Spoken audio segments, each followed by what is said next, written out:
Season's greetings. Over the years, we've developed some of our own holiday traditions here at Enrollment Resources.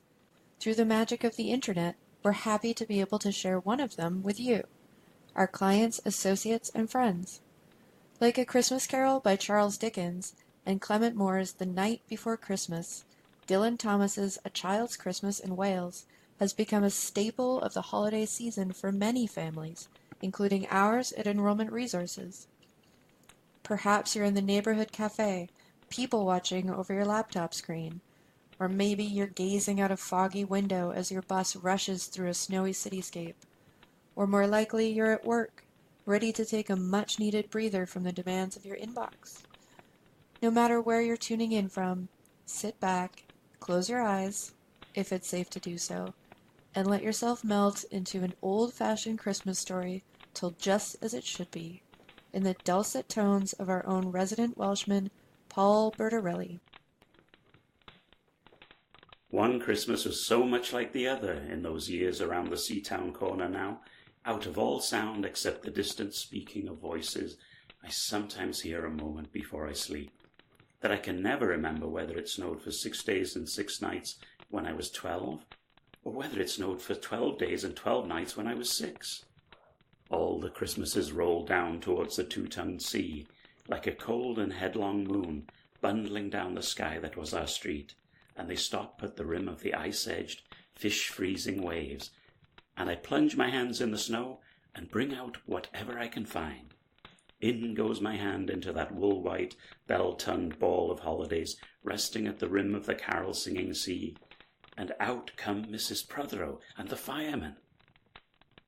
It was on the afternoon of the day of Christmas Eve, and I was in Mrs. Prothero's garden waiting for cats with her son Jim. It was snowing. It was always snowing at Christmas. December, in my memory, is white as Lapland, although there were no reindeers. But there were cats, patient, cold, and callous, our hands wrapped in socks. We waited to snowball the cats. Sleek and long as jaguars, and horrible whiskered, spitting and snarling, they would slide and sidle over the back garden walls, and the lynx-eyed hunters, Jim and I, fur-capped and moccasined trappers from Hudson's Bay off Mumbles Road, would hurl our deadly snowballs at the green of their eyes. The wise cats never appeared. We were so still, Eskimo-footed Arctic marksmen in the muffling silence of the eternal snows, eternal ever since Wednesday, that we never heard Mrs. Prothero's first cry from her igloo at the bottom of the garden. Or if we heard it at all, it was to us like the far-off challenge of our enemy and prey, the neighbour's polar cat. But soon the voice grew louder. "Fire!" cried Mrs. Prothero, and she beat the dinner gong, and we ran down the garden with snowballs in our arms towards the house and smoke, and indeed smoke was pouring out of the dining room, and the gong was bombilating, and Mrs. Prothero was announcing ruin like a town crier in Pompeii. This was better than all the cats in Wales standing on the wall in a row. We bounded into the house laden with snowballs and stopped at the open door of the smoke-filled room. Something was burning all right. Perhaps it was Mrs. Prothero, who always slept there after midday dinner with a newspaper over his face. But he was standing in the middle of the room saying, "A fine Christmas," and smacking at the smoke with a slipper. "Call the fire brigade," cried Mrs. Prothero as she beat the gong. "They won't be here," said Mr. Prothero. "It's Christmas." There was no fire to be seen, only clouds of smoke, and Mrs. Prothero standing in the middle of them, waving his slipper as though he were conducting. "Do something," he said. And we threw all our snowballs into the smoke. I think we missed Mr. Prothero, and ran out of the house to the telephone box. "Let's call the police as well," Jim said, "and the ambulance. And Ernie Jenkins, he likes fires." But we only called the fire brigade, and soon the fire engine came, and 3 tall men in helmets brought a hose into the house, and Mr. Prothero got out just in time before they turned it on. Nobody could have had a noisier Christmas Eve. And when the fireman turned off the hose and was standing in the wet, smoky room, Jim's aunt, Mrs. Prothero, came downstairs, and peered in at them. Jim and I waited very quietly to hear what she would say to them. She said the right thing, always. She looked at the 3 tall firemen in their shining helmets, standing among the smoke and cinders and dissolving snowballs, and she said, "Would you like anything to read?"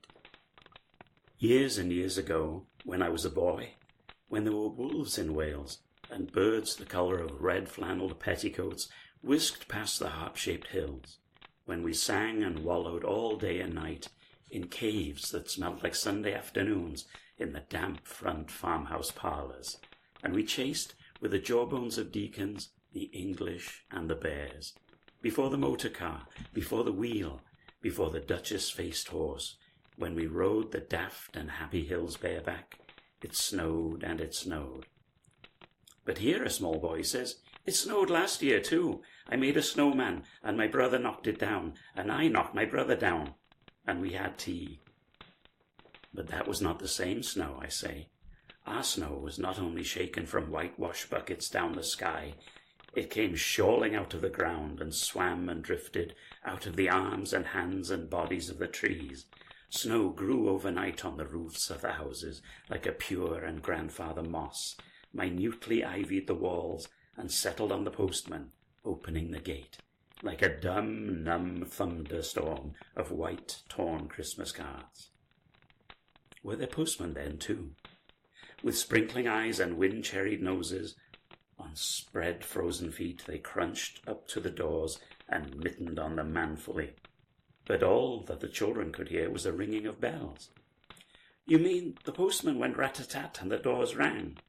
"I mean that the bells that the children could hear were inside them. I only hear thunder sometimes, never bells." "There were church bells too." "Inside them?" "No, no, no. In the bat-black, snow-white belfries tugged by bishops and storks, and they rang their tidings over the bandaged town, over the frozen foam of the powder and ice-cream hills, over the crackling sea. It seemed that all the churches boomed for joy under my window, and the weathercocks crew for Christmas on our fence." "Get back to the postmen." "They were just ordinary postmen, fond of walking and dogs and Christmas and the snow. They knocked on the doors with blue knuckles. Ours has got a black knocker." And then they stood on the white welcome mat in the little drifted porches and huffed and puffed, making ghosts with their breath, and jogged from foot to foot like small boys wanting to go out. And then the presents?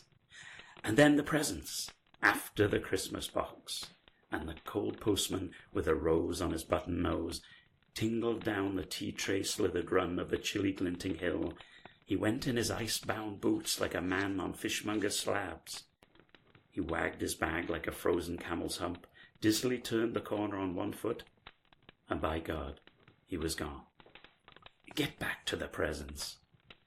There were the useful presents, engulfing mufflers of the old coach days, and mittens made for giant sloths, zebra scarves of substance like silky gum that could be tug-o-war down to the galoshes, blinding tam-o'-shanters like patchwork tea-cozies, and bunny-suited busbies and balaclavas for victims of head-shrinking tribes, from ants who always wore wool next to their skin, where there were mustached and rasping vests that made you wonder why the ants had any skin left at all.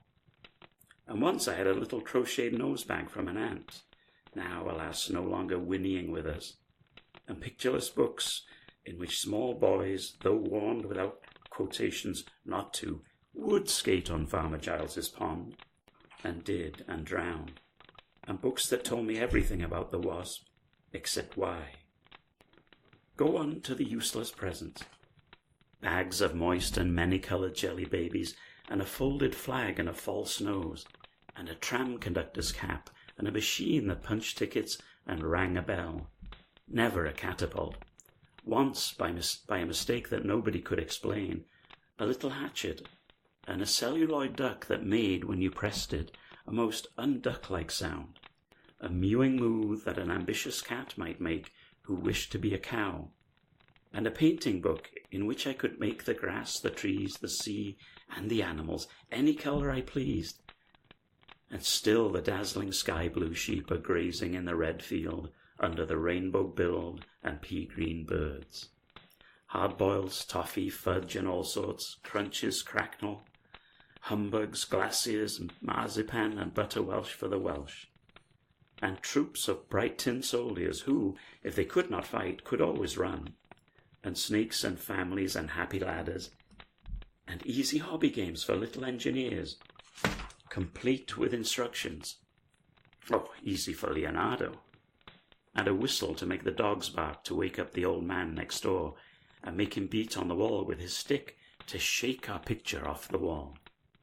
And a packet of cigarettes. You put one in your mouth, and you stood at the corner of the street, and you waited for hours in vain for an old lady to scold you for smoking a cigarette, and then with a smirk you ate it. And then it was breakfast under the balloons.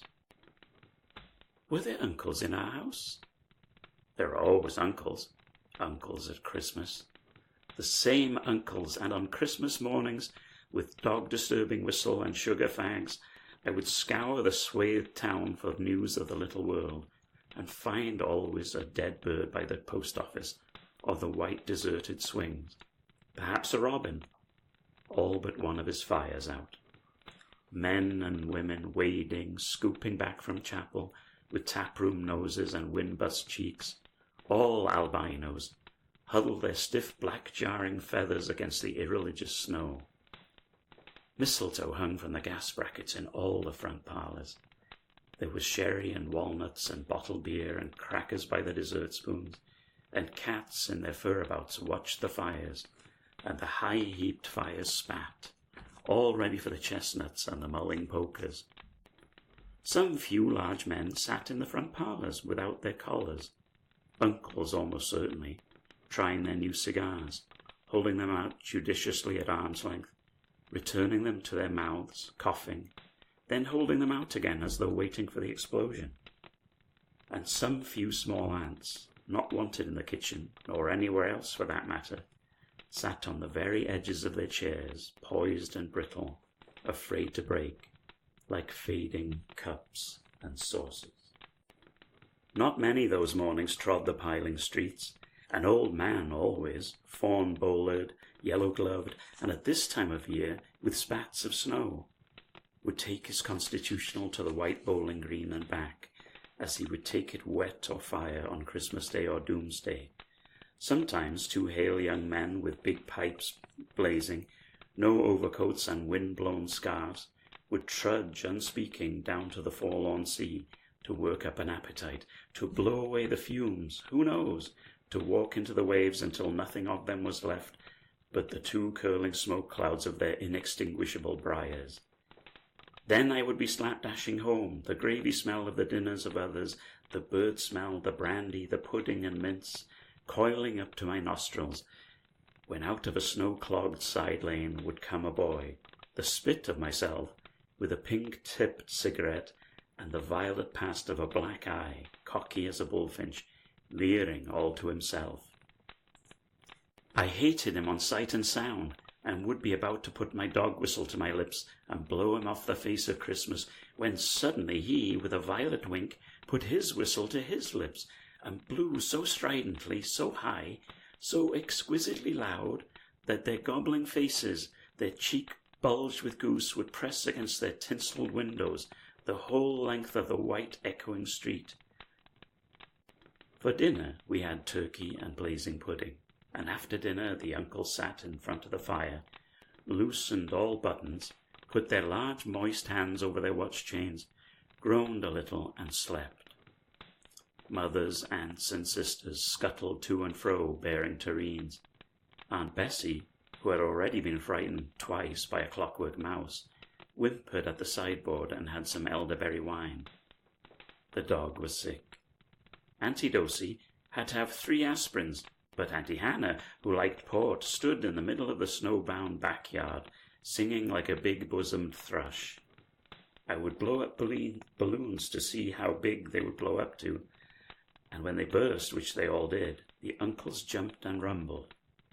In the rich and heavy afternoon, the uncles breathing like dolphins and the snow descending, I would sit among the festoons and Chinese lanterns and nibble dates and try to make a model man-o'-war, following the instructions for little engineers, and produce what might be mistaken for a sea-going tramcar.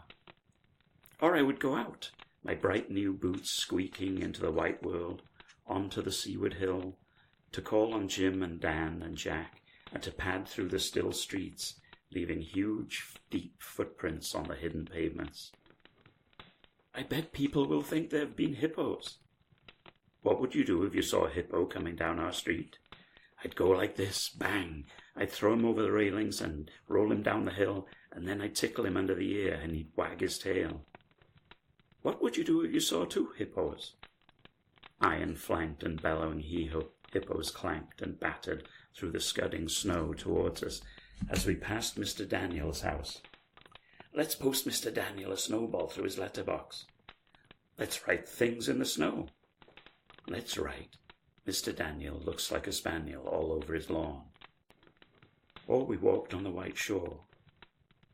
Can the fishes see it snowing?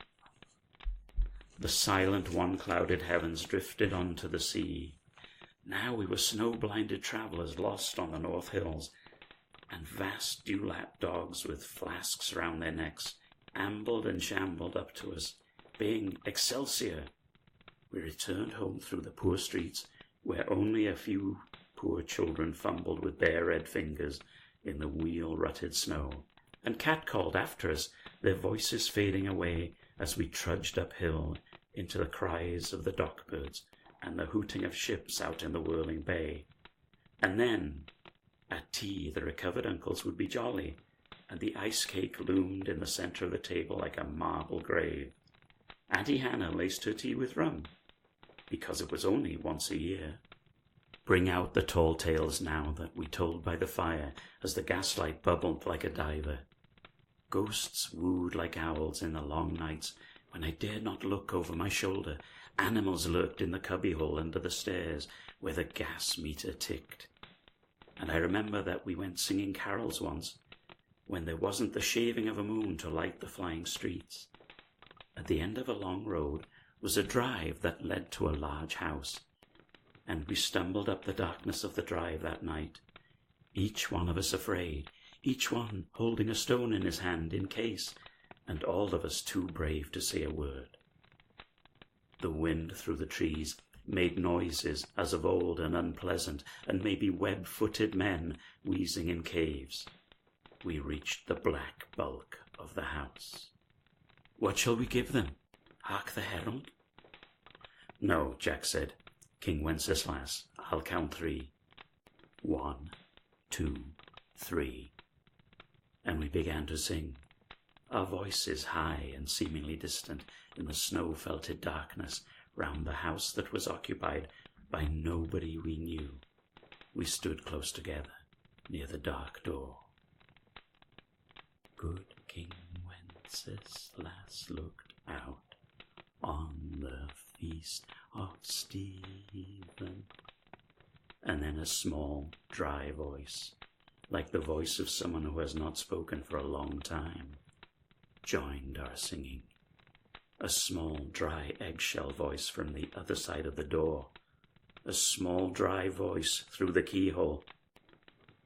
And when we stopped running, we were outside our house. The front room was lovely. Balloons floated under the hot water bottle gulping gas. Everything was good again and shone over the town. Perhaps it was a ghost, Jim said. Perhaps it was trolls, Dan said, who was always reading. Let's go in and see if there's any jelly left, Jack said. And we did that. Always on Christmas night there was music. An uncle played the fiddle, a cousin sang Cherry Ripe, another uncle sang Drake's Drum. It was very warm in the little house. Auntie Hannah, who had got on to the parsnip wine, sang a song about bleeding hearts and death, and then another in which she said her heart was like a bird's nest, and then everybody laughed again. And then I went to bed. Looking through my bedroom window, out into the moonlight and the unending smoke-coloured snow, I could see the lights in the windows of all the other houses on our hill, and hear the music rising from them up the long, steadily falling night. I turned the gas down. I got into bed. I said some words to the close and holy darkness, and then I slept. From everyone here at Enrollment Resources, thank you for sharing in our celebrations. We wish you and your loved ones a safe and joyous holiday season and new year.